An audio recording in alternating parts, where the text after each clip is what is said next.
করি, আমার শুভাকাঙ্ক্ষীদের বলি যে থাক আমাকে একটা গাড়ি কম দেন, কিন্তু ওদের এই টাকাটা ওদের ট্রিটমেন্টে ঢালেন না। কিন্তু আপনারা সেগুলো করবেন না। আপনাদের কাছে অনেক অপশন আছে, কিন্তু আপনারা সেগুলো কোনো কিছু করবেন না।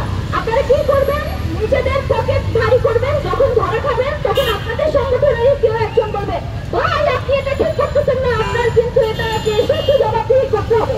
এরপর সবাই কালের বন্যায় ভাষায় দিয়েছে, দেখেন আমাদের কি স্বচ্ছতা, দেখেন আমাদের সংগঠন এরকম তেলবাজিতে চলে না, আমরা জবাবদিহিতার মধ্যে আছি। একটা জুলাই গণঅভ্যুত্থানে এতগুলো মানুষ যদি মারা না যেত বা তারা যদি জীবনের ঝুঁকি নিয়ে না নামতো, এই অভ্যুত্থান কিন্তু হতো না। সব শ্রেণী পেশা ধর্ম বর্ণ সব মানুষজন এটাতে জয়েন করেছে দেখে তো এই অভ্যুত্থানটা সফল। কিন্তু এই অভ্যুত্থানের পরে আমরা কি দেখলাম যে সবকিছু লিগীয় পদ্ধতিতে চলছে। সেটা হোক জুলাই বেচা, আওয়ামী লীগ কি বেচত? মুক্তিযুদ্ধের চেতনা। আর এই বর্তমানে যে নেতারা আছে বা যে ইন্টারিম গভর্নমেন্ট আছে তারা কি বেচে? জুলাইয়ের চেতনা।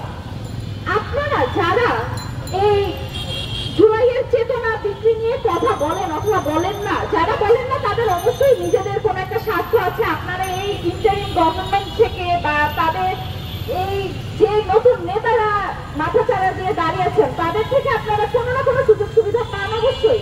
এই কারণে আপনারা কথা বলেন না, না হলে তো আপনাদের কথা বলার অবশ্যই কথা ছিল যে লীগের আমলে যেসব সমস্যার জন্য আমরা অভ্যুত্থান করলাম, এত কিছু এত সমস্যা এত কিছু মনে হতো আমাদের সব লিগীয় আমলে, কিন্তু লিগীয় পদ্ধতিতে সবকিছু চলছে, কিন্তু এরপরে আপনাদের কোনো কথা নাই কেন? তাহলে কি আপনাদের জাস্ট মানুষটা নিয়ে সমস্যা ছিল, সিস্টেম নিয়ে সমস্যা ছিল না? আপনারা প্রত্যেকটা সেক্টরে সংস্কার বা যাই হোক নিজেদের হাতে রাখার জন্য আপনারা অনেক কিছু খুললেন।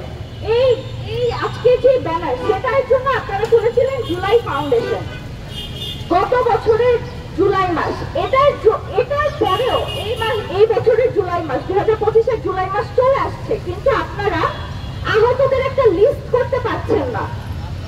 আহতদের প্রপার চিকিৎসা দূরের কথা, কার কি সমস্যা ফেসবুকে ধরেন কোন একটা রিক্সাওয়ালা আহত হয়েছে, সে যদি পরিচিত মানে এরকম ঢাকা বিশ্ববিদ্যালয়ে এসে কাউকে ধর্ণা না দেয় বা কারো হাতে পায়ে না ধরে, সে কোনোভাবেই ট্রিটমেন্ট পাবে না। যারাই ট্রিটমেন্ট পেয়েছে ফেসবুকে অনেক কথা হতো, এই সরকারটা চলছেই ফেসবুক দিয়ে। তো ফেসবুকে অনেক কথা যেগুলি হয়, যাদের আশেপাশে মানুষজন থাকে তারাই হচ্ছে শুধুমাত্র চিকিৎসা পেয়েছে। আর আমরা কয়েকদিন আগে দেখলাম যে জুলাই ফাউন্ডেশনের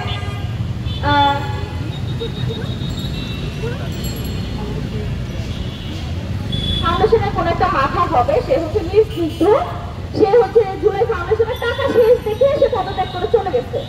এই কয়েকদিন আগে যে ইউনূস সরকার পদত্যাগ করতে চাইলো, এইটা কি সেম একটা জানা যে আপনার কাছে যতটুকু ছিল আপনাকে কেউ হেল্প করতেছে না বা কিছু করতেছে না, আপনি এখন চলে যাবেন কেন? আপনি কি নিজে এটা সংগঠিত করে কোনো কিছু করতে পারতেছেন না? আপনি কি মানুষজনকে বলতে পারতেন না যে আচ্ছা আমাদের এখন জুলাই ফাউন্ডেশনের টাকা পয়সা শেষ, আমরা ক্রাউড ফান্ডিং করতেছি, আপনারা একটু টাকা পয়সা পাঠান, ওদের চিকিৎসা আগায় নিতে হেল্প করেন। কিন্তু না, আপনি কি করছেন? টাকা শেষ, চলে গেলাম। এদিকে আহতদের কি অবস্থা? টাকা শেষ মানে আপনার কাছে পদত্যাগ, মানুষজনের জন্য যে ট্রিটমেন্ট আটকায় যাওয়া, এই কোয়েশ্চেনটা কারো মাথায় ছিল না। আর আপনারা জুলাই ঐক্য, জুলাইয়ের হ্যান, জুলাইয়ের ত্যান বলে সবকিছু আদায় করে ফেলতেছেন। আমি জুলাইয়ের নেতাদের কথা বলি, সার্জিস হাসনাত প্রমুখ, তারা ব্যবসায়ীদের থেকে বা শুভাকাঙ্ক্ষীদের থেকে অনেক টাকা পয়সা পায়, যে টাকা পয়সায় তারা হুট করে বিলাসী গাড়ি বাড়িতে চড়ে বেড়াইতেছে। তাদের কাছে এটার উৎস জিজ্ঞেস করলে তারা বলে যে তাদের শুভাকাঙ্ক্ষী